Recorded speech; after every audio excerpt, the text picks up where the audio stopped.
Bonsoir, je suis Michel Vieux-Vurka. Je suis ce soir ici avec les adhérents du Club Démocratie pour réfléchir au caractère imparfait, inquiétant parfois, de la situation démocratique de notre pays et pour voir comment on pourrait éviter le pire et aller vers des jours meilleurs, comme on disait à l'époque du Conseil national de la résistance.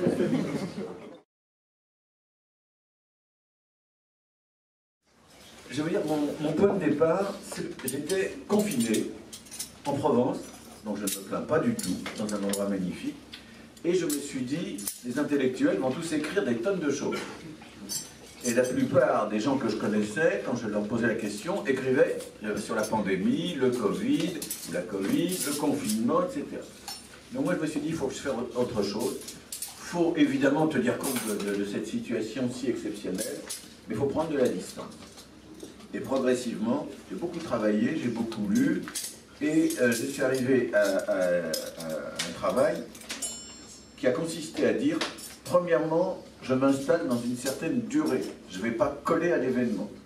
Et donc, c'était la première chose. La deuxième chose, c'est, je vais m'intéresser aux grands problèmes de démocratie, puisque c'est ça qui nous rassemble d'ailleurs ce soir. Je vais m'y intéresser par le haut et par le bas. C'est des images un peu simplistes. Par le haut, c'est-à-dire qu'est-ce qui s'est passé dans la longue durée depuis la Seconde Guerre mondiale en ce qui concerne notre État.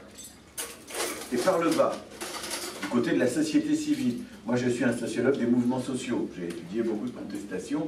Et donc, je vais regarder comment ont évolué, sinon depuis la Seconde Guerre mondiale, c'est trop compliqué, mais du moins depuis 68, comment ont évolué les contestations sociales dans notre pays. Alors c'est un travail très franchouillard que j'ai fait. D'habitude, je dis toujours, il faut penser mondialement, il faut penser globalement, etc. Là, je me suis intéressé à mon pays et à des logiques plutôt internes, mais quand même. Et donc, quelques premières conclusions. Premièrement, notre État, il faut le penser, c'est très banal, ce que je dis ici, il faut le penser en distinguant l'État politique et l'État que beaucoup appellent administratif, que moi j'ai appelé permanent, c'est-à-dire les gens qui restent, quel que soit le pouvoir. Et en gros, je suis obligé d'aller très vite pour aller à l'essentiel, mais en gros, l'évolution, elle est très simple. L'État s'est beaucoup alourdi, et l'État permanent, l'État administratif, n'est plus du tout, comme par le passé, articulé ou en phase avec le pouvoir politique. Il y a des logiques beaucoup plus compliquées qui se sont mises en place, parfois pour le meilleur, peut-être plus souvent aussi pour le pire. Et j'ai été, par exemple, très soucieux d'étudier certaines dérives qui procèdent de l'État plutôt administratif, permanent, qui sont des dérives. Alors, j'ai trouvé les expressions, celle-là n'était pas de moi, l'État gazeux. C'est-à-dire des gens qui sont dans la haute administration, dans les ministères, etc. Et c'est gazeux, ça pétille, ça prend des initiatives d'un type ou d'un autre, sans en référer à personne, parfois heureuse, parfois malheureuse. Mais j'ai distingué aussi ce que j'ai appelé l'État fongeux. Alors là, c'est mon expérience personnelle, donc je ne vais pas du tout vous raconter mes malheurs, mais moi j'ai dirigé pendant une dizaine d'années une très belle institution, la Maison des Sciences de l'Homme à Paris, pas très loin d'ici, et j'en ai été expulsé, je dois le dire, par la ministre, mais pas seulement, et j'en ai été expulsé dans des conditions où j'ai vu comment fonctionnait cet État fongeux, c'est-à-dire des gens qui ont des petits calculs entre eux, des stratégies, des amitiés, des petits intérêts, des méchancetés, etc. Et comment tout ça marche, pas du tout pour le bien commun, mais plutôt parce qu'on a chacun ses petits intérêts à lui, ou ses petits préjugés. Donc je décris un peu cet état fongeux, non pas seulement de mon expérience, mais parce que je l'ai connu de l'intérieur. Et puis il y a enfin, mais ça n'existe pratiquement pas en France, contrairement à ce que disent certains, l'état profond. C'est-à-dire, l'état profond, c'est l'idée qu'il y a des réseaux secrets qui, au sein de l'État, ont leur agenda, ont leur propre calendrier, ont leur propre projet politique, et se fichent complètement de ce que demande le pouvoir politique. Alors ça, je vais vous dire quand est-ce que ça a pu exister en France, à mon sens. Ça a pu exister pendant la guerre d'Algérie du côté de certains militaires. Quand des militaires décident, par exemple, de kidnapper Ben Bella, qui est dans un avion, dans un espace international, ils n'en ont absolument pas référé au ministre, ou au pouvoir. Quand des militaires décident de bombarder un village de Tunisie, parce qu'il accueille des gens du FLN d'Algérie, ils n'en réfèrent absolument pas au pouvoir. Donc ça, c'est vraiment l'État profond, c'est-à-dire des gens qui ont leur agenda, leur vision des choses et qui font ce qu'ils veulent. Mais sinon, ça n'existe pas, l'État profond. Je le dis parce qu'on en a beaucoup parlé il y a quelques mois, c'était une expression un peu là. Donc, premièrement, il est important de réfléchir à la façon dont se transforme notre État et dont le pouvoir politique et le pouvoir, disons, administratif marchent ou ne marchent pas vraiment ensemble. Et je pense que les choses se sont plutôt dégradées. Les réformes de l'État, il y a certainement parmi vous des gens qui en connaissaient beaucoup plus que moi, c'est rarement un succès. La décentralisation, ou déconcentration d'ailleurs, elle est loin d'être achevée. Enfin bref, il y a beaucoup de problèmes à ce niveau-là. Et puis ensuite, j'ai regardé l'évolution des mouvements sociaux, des contestations. Alors là, je suis obligé d'être extrêmement schématique, c'est chose que j'ai très très bien connue. Le point de départ, c'est 68. On a vécu en France quelque chose d'unique, presque au monde, peut-être un peu en Italie. On était au moment où on commençait à sortir d'un certain type de société très industrielle, et où on commençait à rentrer dans un nouveau type de société. Aujourd'hui, on dit communication, société d'information, on pouvait dire société du spectacle, société de consommation, etc. Et ce moment, et chaque type de société a sa contestation principale. Quand vous êtes dans une société industrielle, la contestation principale, c'est les syndicats, c'est le mouvement ouvrier. Quand vous êtes dans une société qu'on peut appeler post-industrielle, c'est autre chose. Aujourd'hui, je vous dirais, le féminisme, l'environnement, certaines mobilisations antiracistes, des choses d'une autre nature. Vous évoquiez la jeunesse qui ne se mobilise pas, elle se mobilise quand on lui parle d'environnement, quand on lui parle de causes humanitaires, etc. Hein. Donc c'est ça qui dessine un peu une nouvelle société. Et bien en 68, pendant un mois à Paris, et dans toute la France, on a eu en même temps le mouvement social de la nouvelle société, ça c'était le côté étudiant, et le mouvement social de l'ancienne société, ça c'était le côté ouvrier. Tout ça d'ailleurs assez jeune. C'est parce que les ouvriers étaient jeunes qu'ils se sentaient proches des étudiants. Et tout ça malgré certains appareils politiques et syndicalistes. Malgré. J'ai lu les mémoires d'Alain Gesmar, qui était le patron des enseignants en 68, et qui raconte comment il a tordu le bras à la CGT, qui ne voulait pas entendre parler d'un défilé où il y aurait Cohn-Bendit à la tête de la manifestation. Bon. Mais enfin, ce moment un peu singulier, hein, où dans la rue, en même temps, et pas seulement dans la rue, sont ensemble les acteurs de deux types de sociétés. Et puis après, il s'est passé beaucoup de choses. Alors je ne peux pas vous raconter tout, mais enfin, je vais dire des mots-clés, comme on dit, qui vont tout de suite résonner. Si je vous dis l'IP, si je vous dis le Larzac, si je vous dis les antinucléaires, si je vous dis les mouvements régionalistes, occitans, etc. Il s'est passé beaucoup de mobilisations. Et progressivement, ces mobilisations se sont évoluées, se sont transformées.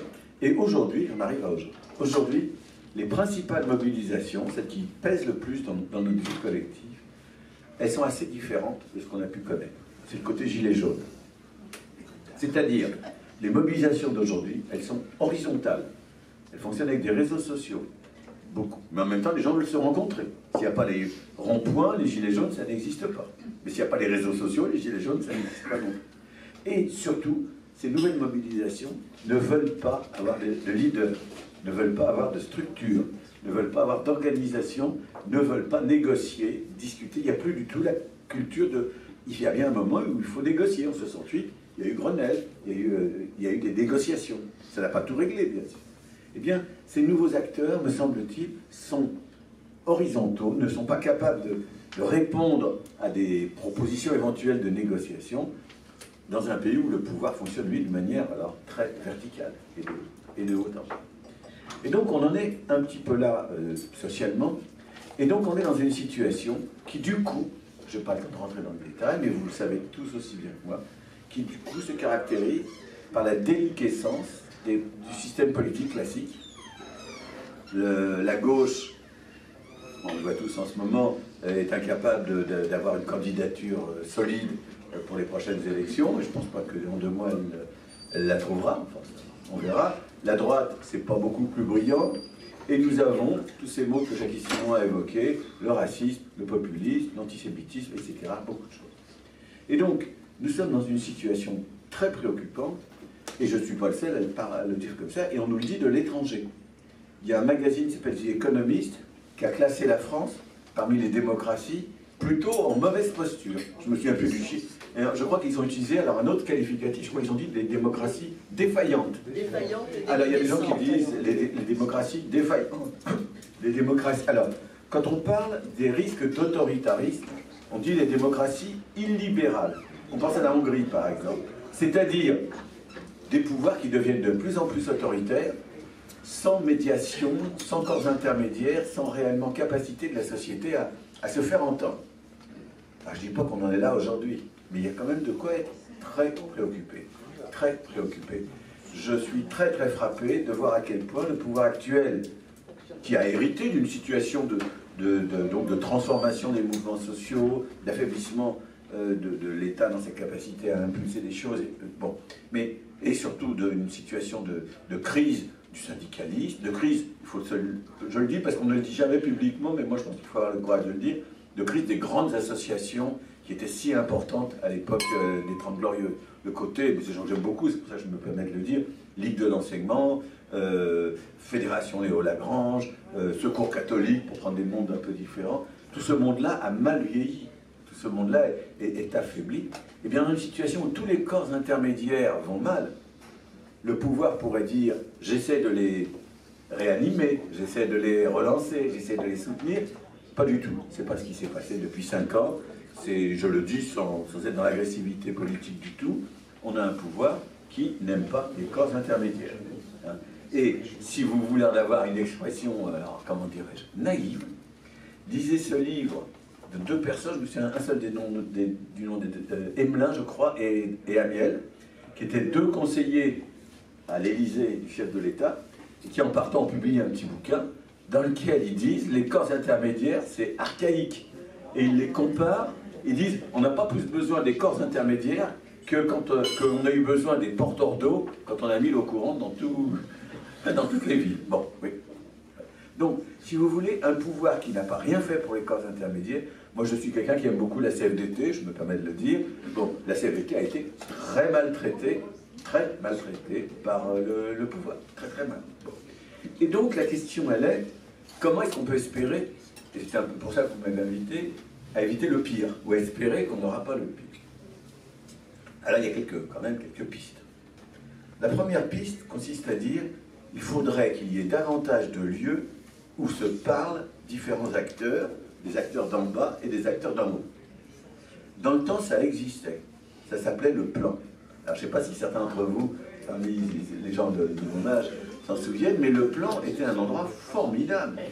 Vous aviez des commissions, des groupes de travail, des réunions, et vous aviez, pour réfléchir ensemble, ce n'était pas une planification soviétique, il ne s'agissait pas de dire on va faire tant de millions de tonnes d'acier, non, il s'agissait de réfléchir à ce que pouvait être l'avenir.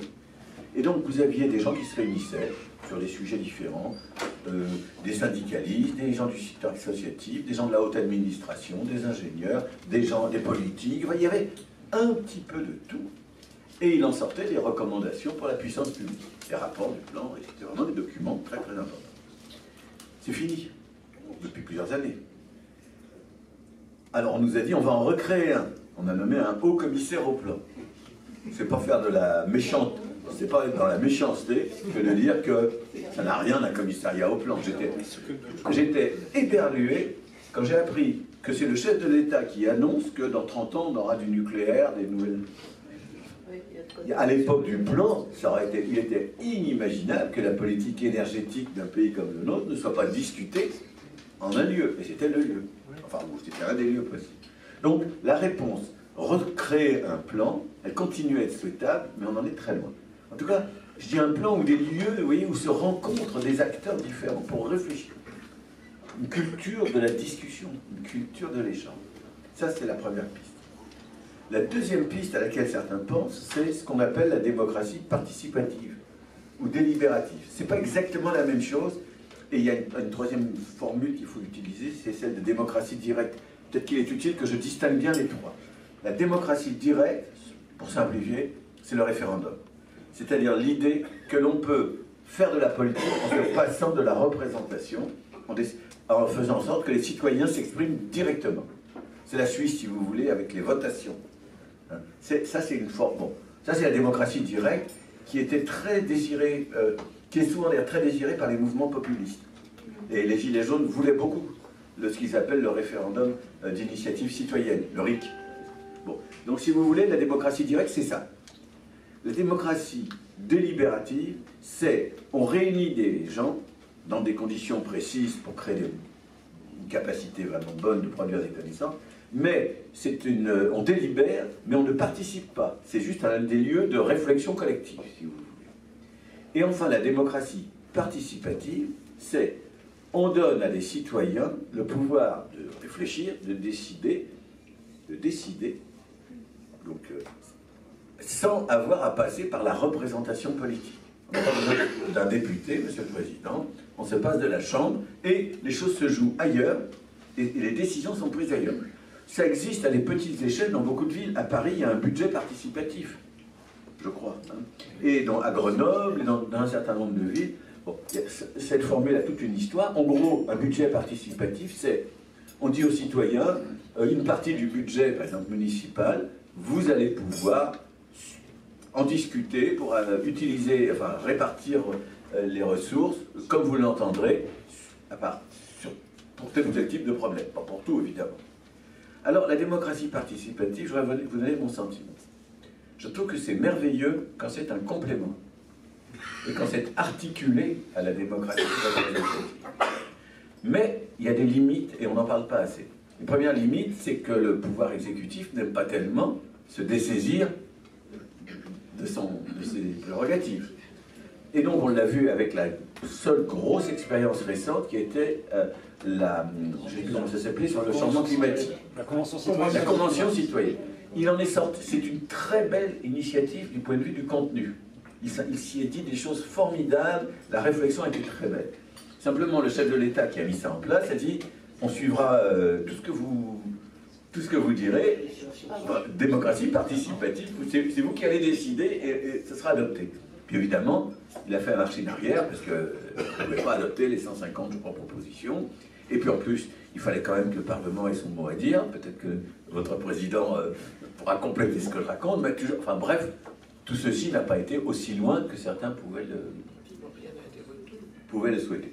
Les choses ont été retenues ici, mais enfin pas tout, et il y a eu beaucoup de frustration et de déception. Et donc cette deuxième piste, elle mérite d'être examinée, mais je rajoutais une chose. Quand on a de la représentation politique, on a des personnes qui ont pour mission, pendant un certain temps, 4 ans, 5 ans, de réfléchir à toutes sortes de problèmes, de prendre des décisions, d'être responsables, et qui, vraisemblablement, pourront se représenter, ce qui veut dire que la sanction, il y a une sanction à leur travail, qui est, est-ce que je mérite ou pas d'être réélu? Ça vaut pour un maire, ça vaut pour un parlementaire. Avec la démocratie participative, c'est pas comme ça que les choses se passent. Les gens sont tirés au sort, ils ont des moyens pour réfléchir, pour prendre des décisions, et puis au bout d'un certain temps, sur le domaine qui a été le leur, on leur dit bon maintenant c'est terminé, rentrez chez vous, c'était très bien. Et donc il n'y a pas l'inscription dans la durée, et il n'y a pas la responsabilisation qui est celle d'un représentant. Et donc, je ne dis pas du tout, je ne suis pas négatif quand je vous en parle. C'est pas ça. Mais je pense qu'il faut voir les limites de cette formule en même temps que son intérêt. Son intérêt, c'est évidemment que ça permet de construire des idées fraîches, des idées neuves, avec des gens qui se mobilisent de façon un peu originale. On n'a pas eu grand-chose en dehors de ça. On a eu, alors là, c'était à mon sens plutôt une catastrophe. On nous a dit on va faire la même chose à propos de la vaccination. Je ne sais même pas si vous vous souvenez qu'on nous a dit qu'on mettait en place une expérience avec 35 personnes supposées être représentatives en plus de toute la société française. Même le plus médiocre des sondeurs vous dirait que c'est pas sérieux. Et ces gens-là, surtout, on les écoute pas, on les entend pas, on ne sait pas ce qu'ils font. On ne sait pas ce qu'ils font. Donc, c'est une deuxième place. Alors, je voudrais terminer, puisqu'on a dit 25 minutes, je voudrais terminer en vous disant ceci. Si on veut se projeter vers l'avenir de manière constructive, si on veut que le système politique se reconstruise, que des médiations réapparaissent, j'aurais pu évoquer d'autres médiations qui ont disparu, parce que c'est plutôt ça. J'aurais pu évoquer par exemple la suppression de l'Observatoire de la laïcité, dont on peut parler.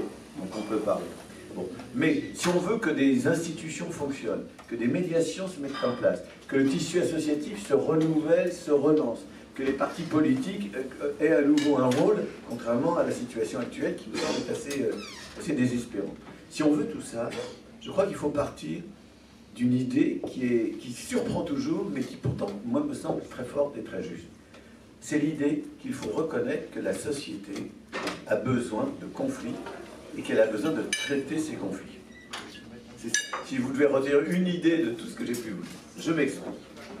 La démocratie, je vais le dire comme ça, la démocratie, c'est le seul régime politique que je connaisse qui permette à la fois d'assurer l'unité d'un corps social et de traiter de sa diversité sans violence. Une démocratie, c'est un pays, c'est une ville, ça peut être plus que ça peut être l'Europe, mais c'est une unité, ça forme un tout. Donc il faut qu'il y ait un principe d'unité, que tout le monde se reconnaisse dans cette unité. Mais c'est en même temps la capacité de dire, il y a des intérêts différents, il y a des conflits, des gens qui ne sont pas d'accord, il y a des différences culturelles, il y a des différences religieuses, etc. Il y a toutes sortes de diversités, de pluralité. Eh bien la démocratie, c'est ce qui permet de faire marcher quand même tout ça ensemble. Et donc, si on veut que la démocratie fonctionne bien, il faut mettre en avant un principe d'unité, mais un principe d'unité qui ne soit pas ravageur pour la diversité. C'est ça la grande affaire. Et la diversité, elle passe par la gestion, à mon avis, négociée, institutionnalisée des différents. C'est-à-dire la négociation, le compromis, l'institutionnalisation, le rôle des corps intermédiaires, c'est tout ça qui est important, à condition de reconnaître la diversité. Alors j'ai juste un petit désaccord avec Jacques Simon, donc je vais me permettre de l'exprimer sur ce registre. Il a été plutôt positif, si je peux dire, pour dénoncer le wokisme. Alors je voudrais vous expliquer cette affaire-là, parce que, et je conclurai là-dessus, je trouve que c'est une affaire intéressante pour la réflexion qu'on doit avoir sur la démocratie. Alors qu'est-ce qui se passe? Depuis 1 ou 2 ans, vous avez un certain nombre d'intellectuels, d'acteurs politiques, dont certains viennent de la gauche, mais la majorité viennent plutôt de la droite, et souvent, et parfois, je dirais, de l'extrême droite. Vous avez donc un ensemble de personnes qui se sont mises à critiquer un certain nombre de choses qui font système. Alors je vais vous dire lesquelles. On a d'abord dit, attention à l'islamo-gauchisme, en particulier dans l'université. Alors, bon, donc l'islamo-gauchisme, c'est l'idée que des gauchistes, c'est-à-dire une partie de la gauche en réalité, défendraient et feraient la promotion, non pas de l'islamisme, mais de l'islam. Islamo, c'est pas islamismo. Donc, première idée, il y aurait de l'islamo-gauchisme dans ce pays, c'est-à-dire qu'une partie de la gauche ferait le jeu en permanence de l'islam. Deuxième idée, ça vise toujours l'université et certains secteurs. Il y a de la cancel culture, de la culture de l'annulation. Cancel en américain, c'est annuler. Alors la culture de l'annulation, c'est quand des gens vous disent Colbert a fait n'a pas simplement été un grand chef d'État, Colbert c'est aussi le code noir, c'est un salopard, on fait disparaître son nom des rues, des bâtiments, on supprime ses statuts, etc. La cancel culture, c'est ça. On annule ce qui peut avoir eu un rôle, parce qu'une personne, un événement, etc., ce qui est vécu comme négatif ou désobligeant pour certains groupes sociaux, ou groupes humains. Cancel culture. Les mêmes ont dénoncé aussi ce qu'ils ont appelé le wokisme. Donc j'en arrive à ça, cher Jacques Simon. Le wokisme, c'est-à-dire, en anglais, en américain populaire, noir même, la langue noire américaine, le mot woke, ça vient du verbe éveiller, to wake up. Et être woke, au début, c'est les Noirs américains qui se mobilisaient, qui se conscientisaient. C'est l'idée d'avoir une conscience et de se mobiliser en tant que Noirs. Donc, on se dresse, on est woke. Et puis c'est devenu un mot très négatif, parce qu'il y a eu des excès, il y a eu des dérives, il y a eu des dérapages. Et les personnes dont je vous parle en France ont récupéré ce mot américain pour dénoncer tous ceux qui, d'une manière ou d'une autre, sont intolérants au nom de la race. Vous avez peut-être entendu parler de ces affaires où un syndicat d'étudiants, d'enseignants, un syndicat d'enseignants, je crois, disait aux gens, on va se réunir entre noirs, je le dis comme ça, ou entre arabes, uniquement pour réfléchir à ce que c'est qu'être discriminé. C'est ce genre de choses qui parfois dérapent, évidemment. C'est-à-dire qui s'éloignent des valeurs universelles. Et donc, dénonciation du wokisme. Et puis vous avez eu d'autres choses, dénonciation de l'écriture inclusive, dénonciation, alors là c'est par ignorance, dénonciation de l'intersectionnalité, vous avez peut-être vu ça aussi. Alors l'intersectionnalité, c'est une idée très simple, présentée de façon jargonnante. Ça veut dire quoi? Ça veut dire que si vous cumulez les inégalités ou les désavantages, eh bien le cumul est plus que la simple juxtaposition ou que la simple addition des problèmes que vous vivez. Pour le dire autrement, si vous êtes femme, noire, musulmane, pauvre, handicapée, et on pourrait encore ajouter deux ou trois choses, homosexuelle, etc., eh bien le tout fait que vous êtes bien moins... c'est pire encore que si on ajoute simplement la difficulté à être femme, noire, etc. Bon, c'est ça l'idée. Alors on peut la contester, mais c'est pas idiot comme façon de réfléchir. C'est devenu quelque chose, pour ceux qui sont dans ce système sémantique que je suis en train de vous décrire, c'est devenu quelque chose de terrible. Alors, je m'arrête là. Le problème, c'est que les gens qui sont comme ça, qui sont dans ces critiques-là, non sans raison, parce qu'il y a eu des dérapages, des dérives, des excès, je tiens à le dire. Mais ces gens-là disent, on va régler tous ces problèmes en mettant en avant l'idée républicaine. Il y a une conception pure et dure de la laïcité et de la République. Ce n'est pas l'objet de ce soir, l'objectif. Autrement dit, on va en appeler à l'unité du corps social. La République, c'est ce qui fait que nous sommes tous ensemble. Mais ces gens-là, je vais le dire comme ça, jettent le bébé avec l'eau du bain. Parce que quand on est dans l'intersectionnalité, quand on est dans la cancel culture et dans peu importe le registre, eh bien, on est aussi la face peut-être un peu délirante, un peu déconnante, mais on est aussi partie prenante de contestation contre les injustices, contre les discriminations. On est du côté des mouvements noirs aux États-Unis qui s'appellent Black Lives Matter. On est du côté du féminisme qui s'est appelé aux États-Unis MeToo. Et tout ça n'est pas totalement négatif. Il n'y a pas que des gens qui dérapent. Et donc le problème, c'est que la mise en avant de la critique du wokisme et l'autre chose, c'est ça que je voulais dire à Jacques et Simon, qu'on avait un peu échangé par écrit là-dessus, la critique, elle doit dénoncer les excès, absolument, mais elle ne doit pas aller jusqu'à interdire qu'on réfléchisse au sens et à l'existence d'un certain nombre de contestations qui méritent écoute, reconnaissance, voilà. C'est ça que j'ai voulu dire. Et donc, pourquoi j'insiste? C'est parce que cette critique, en réalité, elle durcit le débat. Il arrive un moment où on n'a plus le choix, où on vous dit ah, ou bien tu es islamo-gauchiste, ou bien tu es islamophobe. Bon, écoutez, ici, tous entre nous, est-ce qu'on a envie d'avoir à choisir entre être islamophobe ou être islamo-gauchiste? Vous voyez, c'est ça, le climat qui se crée et qui n'est pas démocratique. Et donc je pense qu'une des réponses aussi au problème dont je traite ce soir, c'est non seulement de marcher sur les deux jambes, l'unité et la diversité, et pas simplement l'unité, ça me semble tout à fait important. Et deuxièmement, si on arrive à le faire, de savoir que ça implique qu'on reconstruise des débats, des réflexions, en des lieux ou en d'autres, c'est pour ça que j'ai parlé du plan, mais qui prennent en compte toutes ces dimensions. C'était un peu ça que je voulais vous proposer comme cadre de réflexion. J'avais noté d'autres choses, mais je crois que je me suis dit l'essentiel de ce que je voulais. Oui, à peu près l'essentiel de ce que je voulais.